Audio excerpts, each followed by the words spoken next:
Guys, deluded Gooner. Now, I know this will bug every Arsenal fan, anyone who's been to the Emirates and things like that. We know there's a lot of changes off and on the field that need to happen, but one thing that does bug me and has bugged me since we've gone to the Emirates, has bugged me since I've been going to matches for a number of years, is the lack of atmosphere. Don't get me wrong, Arsenal fans were painted as being quiet and stuff. That is true for the large part. I mean, when you compare it to other stadiums, it is pretty silent, but it does get going. There's a lot of honest fans, a lot of people that get it rocking.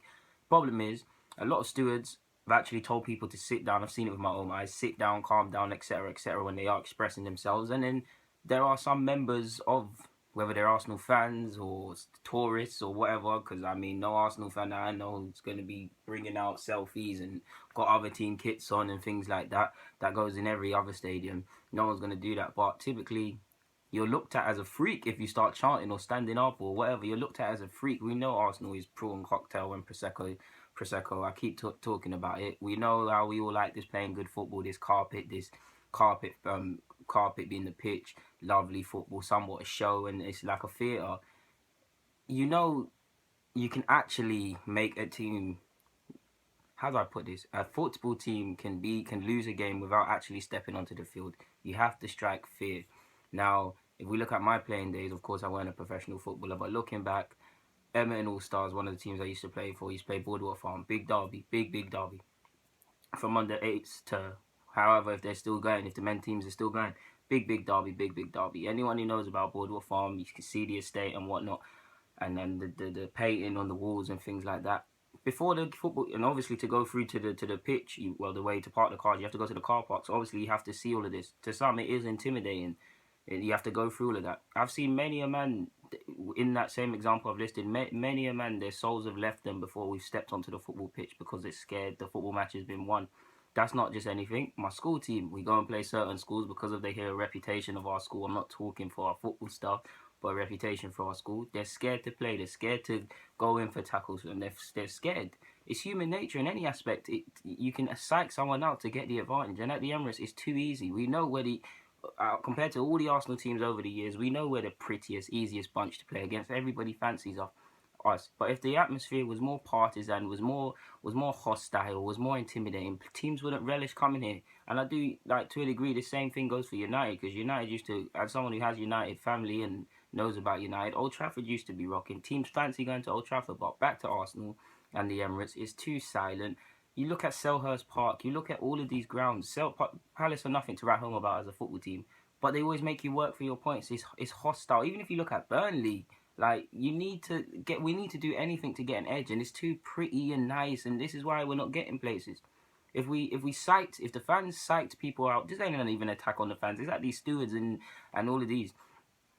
If we psyched them out before they started the match and intimidated these footballers, half the job would be done. It would be down to the rest. You go and look at Highbury, the fans intimidated people. And then you had the likes of Vieira, further intimidating players. United, you had Roy Keane and the fans, the same example. We could win a lot more football matches. I'm pretty sure if we go back, Arsenal, and then we look at certain things, I'm pretty sure Arsenal and any other team you want to insert that's won games because of the reason I'm listing, if you go back at their time, they've probably won some games they shouldn't have, or not had to be at their best to win a side, beat a side because the team's not up for it. Football is way more psychological than people believe. Like it's not a hard game. It's a simple game, complicated by idiots. Like it is a simple game. It's human nature. If I scare you and I intimidate you, and let's just say I'm a fullback because I was a right back. If I intimidate my wingers, which I used to like doing. First minute, my coach used to tell me, extremely hard, let them know you're there. Every incident, get tight, leave something on it. If you go for a header, leave an elbow. Things like that, so they know they can't do certain things. If I do that to someone, or if someone else does that to someone, you've now psyched them out the game. They're not going to be confident, so that winger is not going to take someone on. He's not going to take me on. He's not going to create options and opportunities to score for his teammates, making their job harder because they're now playing with 10 men. He's more likely to go and help his left back because he's scared.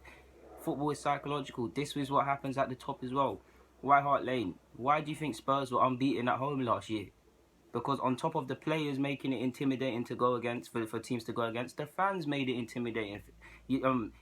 I know Spurs fans will talk about Wembley and stuff, and last year you could see the contrast because of whatnot. But you could see at White Hart Lane, the fans are obviously close to the pitch, make it intimidating, versus Wembley, where they didn't have results that they probably should have. Of course, it's not just down to that, but you can see the direct results, and they were unbeaten at home. On top of everything I've listed about Spurs, siege mentality, etc., etc., etc. If you have a cult of fans and you have players that are gonna behave the same way, teams ain't gonna want to play. And again, there's been games Spurs have not fans. Spurs fans will tell you where they haven't been fully at their best, and they blitz teams because teams are scared. That game against Middlesbrough comes to mind. I think it was midweek. Best example. Spurs fans did their job. Spurs players did their job. They weren't at their best. They were not at their best by any stretch of the imagination. But because of what I've listed and alluding to in this video, the Middlesbrough players didn't want to have a chance. You saw them playing hot potato. None of the fullbacks wanted to make an option and take away runners and create space. Midfielders weren't trying to show for the ball more than they had to. Defenders were playing hot potato and things like that. The environment and hostility and everything like that is what plays into a football match. If we can get more hostility and be a bit more nasty, get a bit more atmosphere, we'd win a lot more football matches, because you've typically seen teams come to the Emirates, it's 0-0, the fans are nervous, it goes quiet. They realise, yeah, we're still in this, we have a goal. We all know, absorb the pressure, blah, blah, blah, counter-attack, finish the game. We all know Arsenal is not, it's the most publicly written book there is. I mean, everybody knows how to play us, and nothing will change. Of course, this is just a mere suggestion, and it won't bring about the mad results. Everything else needs to change as well, but it will go a long way. The smaller clubs are the best examples. Like you look at West Ham. Well, not now. Well, yeah, now West Ham at the bowling ground, wherever you want to, Upton Park, whatever you want to call it, rocking, intimidating. I think I used to be scared to go actually and go when Arsenal used to go away to West Ham, because we typically, I didn't, although our results don't say it, I'm never confident going there, because I remember Gallas and Co messing up a 2-0 lead, and after that just haven't been confident. But now at the Olympic Stadium, you saw us blitz them. Teams are blitzing them. You see the difference. You see the difference.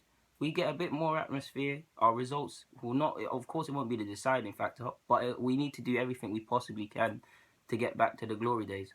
Of course, it's wishful thinking. Of course, it's not going to change. I mean, this is a stadium and a club that forever lists 60,000 when it's evidently clear it's not 60,000 in there. And you've got players lying how they had 15 tickets or something, and people were busy and couldn't turn up, and silly lies like that. But a man can dream. Guys, the Lulu Goon, I'm signing out. The atmosphere at the Emirates just has to be better.